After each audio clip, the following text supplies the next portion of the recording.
Good morning friends. देखिए आज हम algebra of linear transformation chapter का 6.2 तक ऑलरेडी कर चुके हैं और अब हम इन्वर्टिबल लीनियर ट्रांसफॉर्मेशन का टॉपिक स्टार्ट करें।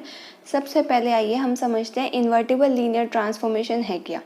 देखिए अभी तक हमने क्या किया था, हम जब मैपिंग समझ रहे थे तो यहाँ पर मान लीजिए u और v कोई हमारे पास दो वेक्टर स्पेसेस हैं, इसका नाम u, इसका नाम v, और इस पर जो ट्रांसफॉर्मेशन है वो है t1।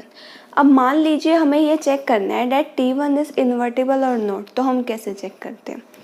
देखिए यहाँ पर कोई एलिमेंट है स्मॉल v टाइप का और यहाँ पर दो एलिमेंट्स हैं u1 और u2। मान लीजिए इन दोनों की ही इमेज अंडर t1 v पर गई, यानी कि t ऑफ u1 भी हमारे पास v आ गया और t ऑफ u2 भी v है। यानी कि ये जो ट्रांसफॉर्मेशन है ये कुछ इस टाइप से है कि ये दो एलिमेंट्स दोनों ही v पर मैप हो रहे हैं।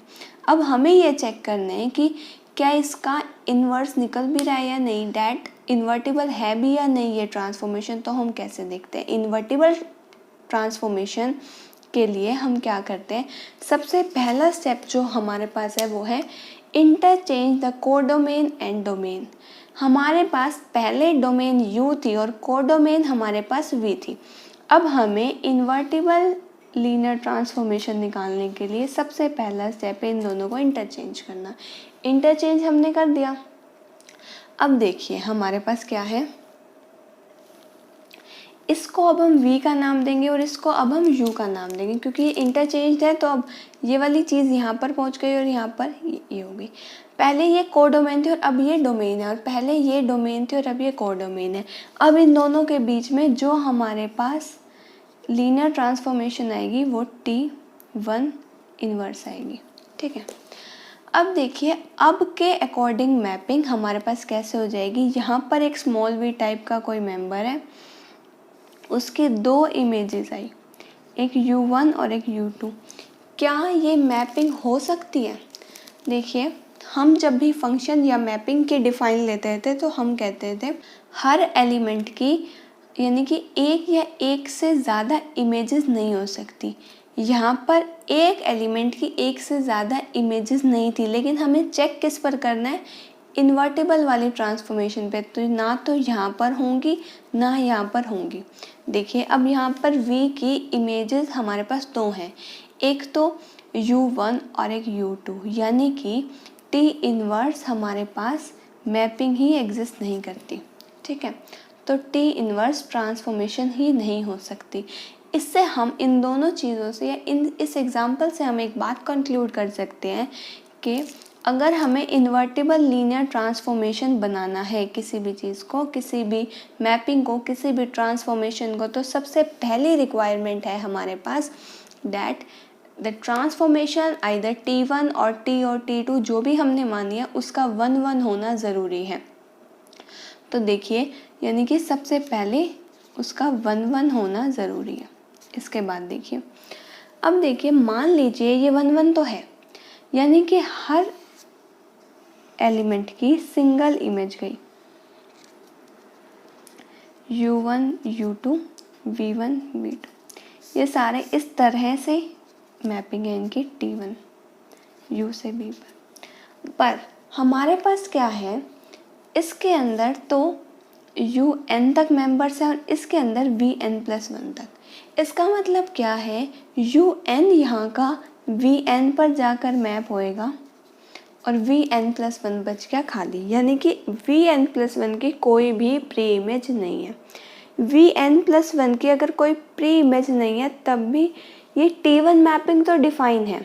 लेकिन अब एक बार हम इसके इन्वर्स पर चलते हैं। इन्वर्स में हमारे पास सबसे पहला काम क्या होता है, इन दोनों की इसकी डोमेन अब कोडोमेन बन जाएगी और इसकी कोडोमेन हमारे पास डोमेन बन जाएगी, और इनके बीच में जो अब मैपिंग आएगी वो आएगी t इन्वर्स। अब ध्यान से देखिए मैंने इसके अंदर क्या किया, यहाँ पर सेम v1 v2 vn और vn+1 थे, यहाँ पर u1 u2 un थे, ये इसके साथ मैप हुआ था, ये इसके साथ और ये इसके साथ, सभी के अंदर ये जो मैपिंग है ये है t इन्वर्स। अब ध्यान से देखिए यहाँ पर vn+1 हमारे पास बच गया, क्या अब ये फंक्शन डिफाइन है? अभी भी ये फंक्शन डिफाइन नहीं है, क्योंकि जब भी हम फंक्शन डिफाइन करते हैं तो डोमेन के हर एलिमेंट की हमारे पास इमेज एग्जिस्ट करती है। इसका मतलब ये जो v से u पर ट्रांसफॉर्मेशन है t इनवर्स, ये डिफाइन ही नहीं है। इसका मतलब अगर इसको डिफाइन होना था तो इसके अंदर या तो हमारे पास v के अंदर u से कम मेंबर्स रहते या फिर u जितने ही, यानी कि कम रह नहीं सकते क्योंकि 1 1 है। 1 1 के अंदर u और v में से u के अंदर कम मेंबर्स हो तभी 1 1 मैपिंग डिफाइन हो सकती है। ठीक है, अब हम कह रहे हैं ऑन टू भी चाहिए। हमें ऑन टू क्यों चाहिए? क्योंकि अगर v के अंदर एक भी एलिमेंट ज़्यादा मिल गया, u से एक भी एलिमेंट v के अंदर हमारे पास ज़्यादा मिल गया तो उसकी कोई भी इमेज नहीं आएगी इन्वर्स करते हुए। अब जैसे यहाँ पर vn+1 की कोई भी इमेज नहीं है क्योंकि यहाँ पर t1 के अंदर उसकी कोई भी प्री इमेज नहीं थी। तो इसका मतलब क्या है? हर एलिमेंट की v के अंदर प्री इमेज मिलनी चाहिए, तभी हमारे पास t इन्वर्स में जाके उनकी इमेजेस मिलेंगी। यानी कि अगर हमें t1 को इन्वर्टिबल लीनियर ट्रांसफॉर्मेशन कहना है तो t को 1 1 और ऑन टू दोनों होना पड़ेगा। अब ये तो मैंने आपको एक्सप्लेन किया। अब एक बार इसकी फॉर्मल डेफिनेशन पे चलते हैं कि formal definition invertible linear transformation की क्या है। देखिए, a linear transformation t from u to v is said to invertible if it is 1 1 onto and inverse of t is t inverse. देखिए, अगर हमारे पास t जो है u से v पर डिफाइंड है, ठीक है, तो इसका इन्वर्स कहाँ पर आएगा? इन्वर्स के टाइम पे हमारे पास ये वाली चीज़ इसकी डोमेन बन जाती है और इसकी डोमेन कोडोमेन बन जाती है। यानी कि t इन्वर्स डिफाइंड होगा v से u पर, अगर t u से v पर डिफाइंड है। और हमने देखा कि ये 1 1 ऑन टू भी होते हैं सच दैट t ऑफ, देखिए t ऑफ u हम v लेते हैं सिंपल। अगर ट्रांसफॉर्मेशन t हो तो हम t of u equal to 1। अब जब इन्वर्स ऑपरेट किया तो हमारे पास t इन्वर्स v, यहाँ पर इन्वर्स लगेगा तो सिर्फ ये सिंगलटन u बन जाएगा। ठीक है, यानी कि हमारे पास अगर t of u equal to v है और उसका इन्वर्स एग्जिस्ट करता है, हम ये ऑलरेडी प्रूव कर चुके हैं कि t इज़ लीनियर ट्रांसफॉर्मेशन। और अगर t इन्वर्स यानी कि t जो है इन्वर्टिबल लीनियर ट्रांसफॉर्मेशन भी है। इन्वर्टिबल के लिए पहले तो वो लीनियर ट्रांसफॉर्मेशन भी होगी और उसके बाद इन्वर्टिबल भी चेक करने के बाद हम उसका इन्वर्स इस तरह से डिफाइन करते हैं डैट जब इसके ऊपर दोनों साइड इन्वर्स लगाया तो t inverse v is equal to u। ठीक है, ये तो थी इसकी डेफिनेशन। अब हमारे पास एक और डेफिनेशन है, वो है इन्वर्टिबल ऑपरेटर। इन्वर्टिबल ऑपरेटर की डेफिनेशन एक बार देख लीजिए, उसमें क्या कह रहा है ये। देखिए, अब ध्यान से इसकी डेफिनेशन देखिए। A linear operator t from v to v of a vector space is said to be invertible. Linear operator का नाम इसमें हमने इसे क्यों दिया? क्योंकि ये जो मैपिंग है, ये जो ट्रांसफॉर्मेशन है, सेम वेक्टर स्पेस से सेम वेक्टर स्पेस पर है। ठीक है, is said to be invertible. उसे हम इन्वर्टिबल कब कहेंगे? If there exist an operator. अब देखिए, इसके डोमेन कोडोमेन बन जाएगी। इसके डोमेन v थी, कोडोमेन v आ गई, और इसकी कोडोमेन v है, इसकी डोमेन v आ गई। सच डैट अगर हमारे पास s of t is equal to i यानी कि identity operator is equal to t s। आप देखिए यहाँ पर सेम वेक्टर स्पेस से सेम वेक्टर स्पेस पर मैपिंग डिफाइन है। आप देखिए, अगर मैं ये दो वेक्टर स्पेस ले लूँ, ये भी v है और ये भी v है, इनके बीच में t ट्रांसफॉर्मेशन है। ठीक है, मान लीजिए हमारे पास इसमें v1 की मैपिंग गई v2 पर और v2 की मैपिंग गई v4 पर। ठीक है, अब जब हम इसका इन्वर्स लेंगे तो ध्यान से देखिए मैं क्या कर रही हूँ। अब की बार ये जो v है, जो मैंने डोमेन में लिखा है, ये इसका कोडोमेन है, मतलब इसके मेंबर्स v2 v4 हैं और इसमें v1 v2 हैं। इसकी जब मैंने मैपिंग की तो ये इस टाइप से आएगी अंडर t इन्वर्स। अब देखिए हमारे पास t ऑफ v1 क्या था, यहाँ पर v2, और यहाँ पर t इन्वर्स ऑफ v2 क्या है, v1। ठीक है, और अगर मैं t ऑफ t इन्वर्स ले लूँ, यानी उसने कहा है अगर हमारे पास लीनियर इन्वर्टिबल ऑपरेटर यानी कि लीनियर ऑपरेटर पर हमें ट्रांसफॉर्मेशन दी हो तो इन दोनों की वैल्यू आई आएगी। कैसे? आई मतलब जो वैल्यू हमने पुट की है वही वैल्यू आएगी। सबसे पहले जब हम इस टाइप से कॉम्पोजिशन करते हैं तो हमारे पास रिजल्ट्स किस टाइप से आते हैं, किस पे लगेगा टी इनवर्स। देखिए टी इनवर्स यू से यहाँ से वी से वी तक है। टी इनवर्स में जो हमारे पास वैल्यूज हमें एलिमेंट्स हैं वो V2 V4 टाइप के। मान लीजिए मैं आपको V2 पे एग्जांपल लेके दिखा रही हूँ तो हम V2 की वैल्यू निकालेंगे। सबसे पहले हम निकालेंगे टी इनवर्स ऑफ V2, उसके बाद उसकी अंडर टी हम वैल्यू निकालेंगे। टी इनवर्स V2 की mapping under T inverse V1 पे गई तो ये आ गया V1। अब देखिए टी ऑफ V1 हमारे पास क्या है, T of V1 is again V2।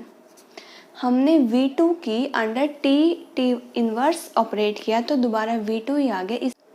इसी चीज़ को हम बोलते हैं कि जैसे यहाँ पर S और T नाम थे, यहाँ पर मैंने क्या नाम ले लिया, T और T इनवर्स। S उसका इन्वर्टिबल ट्रांसफॉर्मेशन थी और T नॉर्मल थी, ठीक है। S T is equal to I is equal to T S, यानी कि आइडेंटिटी ऑपरेटर निकल जाएगा, यानी कि आप जो वैल्यू इस ट्रांसफॉर्मेशन के अंदर पुट कर दोगे रिजल्ट भी वही वैल्यू आएगी। जैसे मैंने V2 पुट की तो V2 ही आंसर आ गया। तो इस केस में हम क्या बोलेंगे, S को T का इन्वर्स। अब यहाँ पर जो मैंने आपको वैल्यू लेके दिखाई है वो T इन्वर्स ही ले ली, ये दिखाने के लिए कि उसके इन्वर्स में अगर हम वैल्यू पुट करें और इन दोनों को ऑपरेट कर दें तो अगेन लीनियर ऑपरेटर आएगा, सॉरी आइडेंटिटी ऑपरेटर आएगा। अब देखिए यहाँ पर वो क्या बोल रहे हैं कि अगर S और T हमें इस टाइप से मिल जाए कि उन दोनों का कॉम्पोजिशन करके हमारे पास आइडेंटिटी ऑपरेटर आ रहा है तो ज़रूर S T का इन्वर्स होगा। इन्वर्स लेकर ही मैंने आपको एग्जांपल दिखाया, ये दिखाने के लिए कि आइडेंटिटी जो है इन्वर्स पर ही आता है। अब इसकी एक थ्योरम देख लेते हैं हम। थ्योरम के अंदर हमें क्या प्रूव करना है कि ये जो हमने इन्वर्टिबल ट्रांसफॉर्मेशन ली है U से V पर, ये एक लीनियर ट्रांसफॉर्मेशन है, यानी कि T के लिए जो इन्वर्टिबल ट्रांसफॉर्मेशन आई थी वो T inverse is a linear transformation. तो आइए देखते हैं हमें इसे कैसे प्रूव करना है।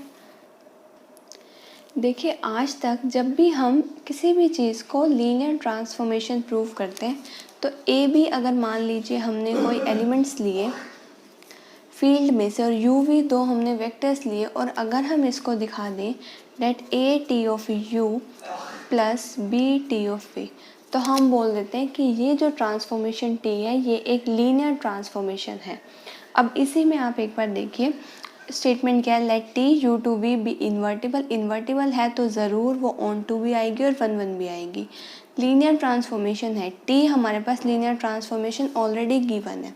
टी इनवर्स वी से यू पर डिफाइंड होएगा, क्योंकि इस केस के अंदर टी इनवर्स में यू जो है डोमेन है और यहाँ पर डोमेन कोडोमेन बन जाती है और कोडोमेन डोमेन बन जाती है। कि टी इनवर्स वी से यू पर इस तरह से डिफाइन है कि ये इसका इन्वर्स है। अब हमें इसके अंदर ये प्रूव करके दिखाना है कि ये जो हमारे पास टी इनवर्स है ये लीनियर ट्रांसफॉर्मेशन है। लीनियर ट्रांसफॉर्मेशन के लिए हमें ये रिजल्ट बहुत अच्छे से पता है। अब टी इनवर्स को अगर हमने लीनियर ट्रांसफॉर्मेशन दिखाना है, एक तो ये देखिए टी इनवर्स के अंदर हमारे पास मेंबर्स कहाँ से आएंगे। टी हमारे पास यू से वी पर डिफाइंड है और टी इनवर्स वी से यू पर, यानी कि इन दोनों के बीच के ट्रांसफॉर्मेशन टी इनवर्स और इसके अंदर स्मॉल वी टाइप के मेंबर्स आएंगे, यानी कि इसमें जो मेंबर्स आएंगे वो V1 V2 up to Vn। तो T inverse of a V1 plus b V2, ये मैंने क्यों लिया, क्योंकि लीनियर ट्रांसफॉर्मेशन के लिए ये जो हम UV मेंबर्स लेते हैं ये डोमेन में से लेते हैं, और इस बार टी इनवर्स की डोमेन बन चुकी है V वेक्टर। V वेक्टर के अंदर मेंबर्स V1 V2 टाइप के हैं, ठीक है। इज इक्वल टू, इसे मुझे क्या प्रूफ करके दिखाना है, T inverse of V1 plus b T inverse of V2, जहाँ पर ये जो ए और बी वेक्टर है ये F में से है, ए और बी जो स्केलर हैं वो F में से हैं, और V1 और V2 ये जो वेक्टर्स हैं ये V में से हैं।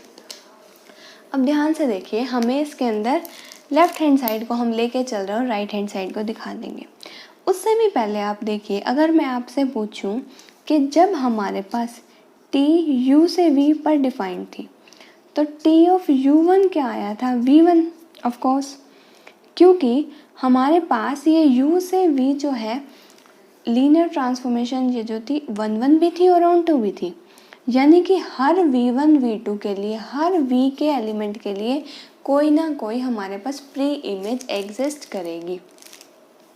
क्योंकि प्री इमेज एग्जिस्ट करेगी वो भी u के अंदर, तो हमने मान लिया कि v1 की प्री इमेज u1 है और u2 की इमेज v2 है, यानी कि v2 के लिए भी हमें एक ना एक प्री इमेज ऐसी ज़रूर मिलेगी जिसका हमारे पास जिसकी इमेज v2 आ जाए। ठीक है, तो यहाँ से हम अगर निकालें, क्योंकि t का इन्वर्स एग्जिस्ट भी कर रहा है, तो u1 की वैल्यू आ जाएगी t इन्वर्स v1 और u2 की वैल्यू t इन्वर्स v2।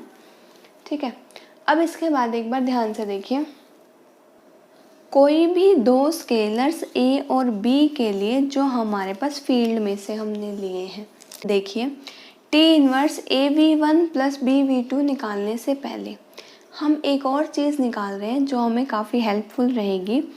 अगर t मेरे पास लीनियर ट्रांसफॉर्मेशन है तो इस चीज़ की वैल्यू ज़रूर आएगी, है ना, t of au1 plus bv2, क्योंकि लीनियर ट्रांसफॉर्मेशन है इसीलिए इसकी वैल्यू आएगी t of a t of u1 plus b t of u2, यहाँ पर ये u है। ठीक है, t ऑफ u1 की ऑलरेडी मैंने वैल्यू निकाल रखी है, क्या, v1, और t ऑफ u2 की v2। अब इस चीज़ का मैं कैसे यूज़ कर रही हूँ, इसी को अगर मैं इन्वर्स बोथ साइड्स कर दूँ, ठीक है, तो इन्वर्स au1 प्लस u2 आ जाएगा t इन्वर्स ऑफ, यहाँ से देखिए इन्वर्स लगाया तो यहाँ पर तो au1 प्लस bu2 बच जाएगा और यहाँ पर आ जाएगा t inverse of av1 plus bv2। ठीक है, अब इसके बाद देखिए यहाँ पर t inverse av1 plus bv2 की यहाँ से मेरे पास क्या वैल्यू आ गई, au1 प्लस bu2। u1 की वैल्यू और u2 की वैल्यू मैंने ऑलरेडी निकाल रखी है, a t inverse of v1 plus b t inverse of v2।